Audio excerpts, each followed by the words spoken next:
Hey everyone, Tankenstein here. In this video, I've got your gameplay for the T-62. This is a currently ranked 6 battle rating 8.7 medium/main battle tank in the Russian Ground Forces tech tree, and is what I would consider to be the last of the analog or manual tanks in War Thunder, at least for the Russians, because even though this has a stabilizer, it doesn't have a composite armor, doesn't have a laser rangefinder, doesn't have thermals, doesn't have any sort of real advanced tech that you would see on most main battle tanks, and especially not what you'd see even on the upgrade, the T-62 M1, as you can see here, which, by the way, I do have a stock displayed video on. This thing is a whole lot better for only 0.3 BRs higher, and also, by the way, this doesn't even have smoke grenades, but what it does have is a very powerful 115mm cannon, and, of course, a pretty decent power-to-weight ratio, which propels this to 50 kilometers per hour. So as you can see here, you can get 350mm of armor pen at max with the 3BM3, or if you'd like, you have a little bit better armor pen when it comes to distance and angle, though of course less on the front end, a lot less on the front end. So of course I go with the 3BM3. But that being said, let's go ahead, get into a few matches here. The first two matches unfortunately don't have this awesome skin, so I will actually feature this in the last few matches. So just bear that in mind. If you don't see this skin in the first two matches,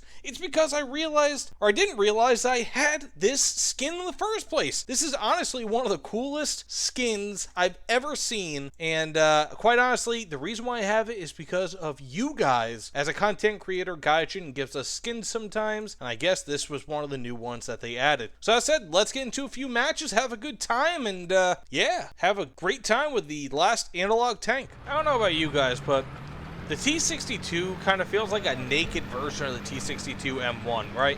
Like, that's got the additional composite armor, it's got the better engine, slightly higher top speed, better APF SDS, laser rangefinder, smoke grenades, and, of course, whatchamacallit, Falcon protection. At least I would hope so. Jeez. And this guy, what a jerk.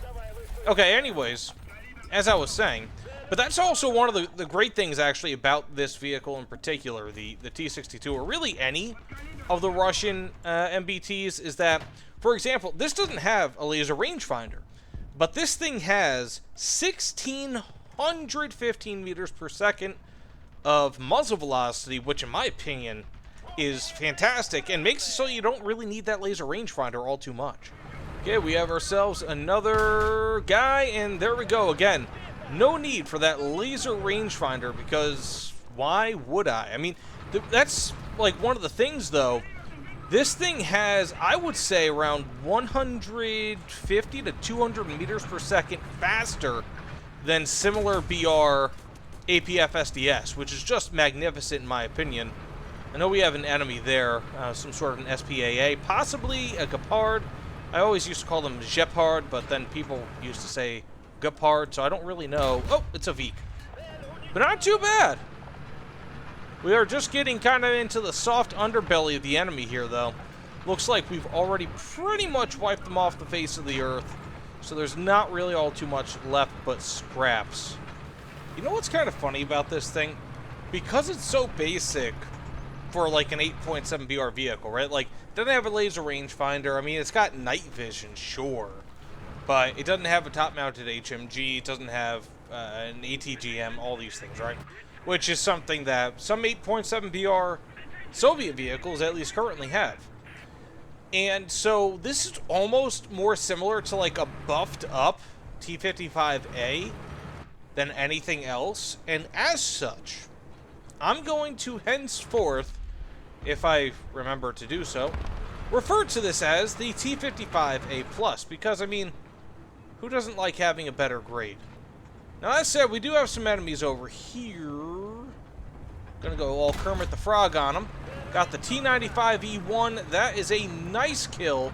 Now, one of the issues with this vehicle that I do have over the T-55s is that even though this does have a bigger cannon, it does have a somewhat noticeable increase in reload time. So, obviously, reload time is something you want to have as low as possible. And, you know, again, it's not like a huge difference, but it's about a second and a half different. which does impact it to an extent, you know, and especially having played a lot of T-55s recently, a vehicle that looks and feels so similar, all of a sudden having such a pretty increased reload time, it kind of sucks, you know? I mean, again, it's not bad. It's just a bit more than what I've been used to, especially with similar vehicles. Okay, we have ourselves a bunch of enemies over here. Let's go drag this real slow reload rate, or charge reverse over here. And again, one of the other issues with this is that it doesn't have that top-mounted HMG, which means that versus lightly armored vehicles, it just doesn't really do the trick all that much. We do have an enemy over here to my left, I think. Ooh, and a helicopter. There he is. And there he was. Now that helicopter is taken out. We do have an enemy over here somewhere. And he is gone. Now that's also one of the other great things about the T-62. Really any of the T-60 or T-55s, T-62s, whatever else. They are pretty much the blueprints for MBTs, right? And so you have it where this vehicle is actually pretty quick, but again, it's got about the same speed. It's got a 50 mile per hour or kilometer per hour speed limit. Same as the T-55A, AM1, AMD1. It's got the same speed limit, which is pretty crazy. And again, another thing that makes this thing feel very similar. But the T-62 M1 has a 55 kilometer per hour speed limit. Oh, this guy just came in like a wrecking ball. Oh boy, okay. See, like, on one hand, having the fictional skins not enabled is probably a good thing for me. Because, like, this is what I think might be considered high vis, right? Like, I mean, it is high visibility if there was ever a skin in War Thunder that could be considered such. However, it's also... Ooh, can I not die? Ooh, we have another guy up there. Let's see. I'm going to try to get this kill over there. Got that kill. Now I can try to... Now, you know what? I might be better off using my Heat FS against this guy. Let's see. Okay, he's angling up and down. Not a bad idea on his part, but he's going to actually be able to fix himself in just a second, so I have to really make sure he stays there.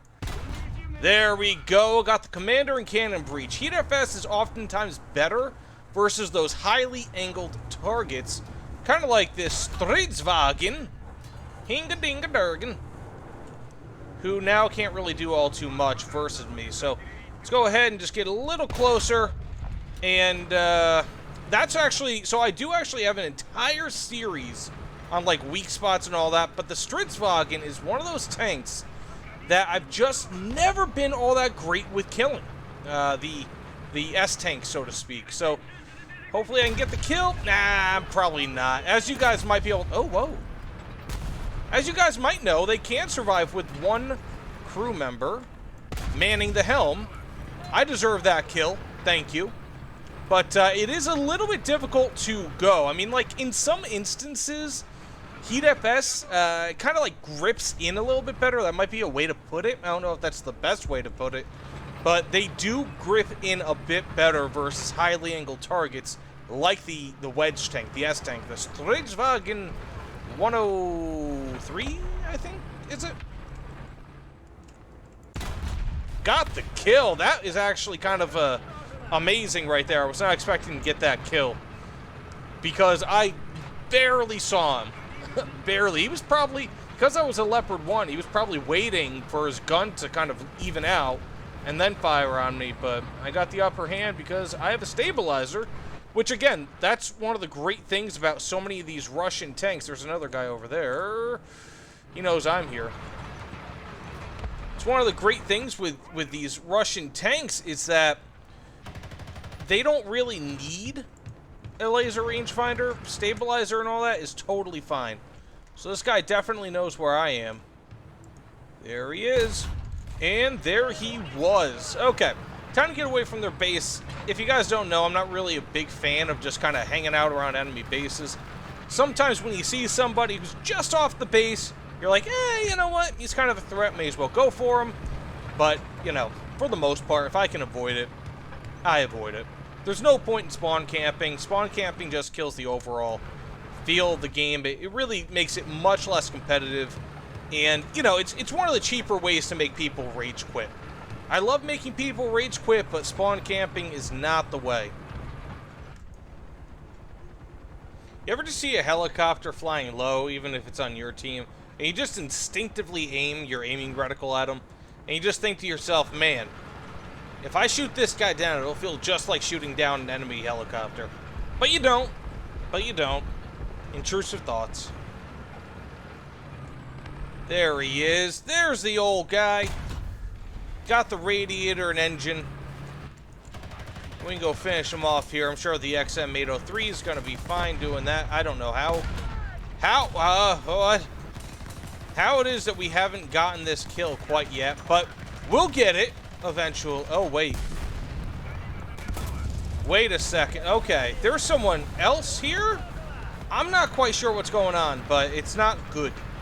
So we do have an enemy down here. Let's go ahead and hope that I can take him out without really peeking out too much. Actually, you know what?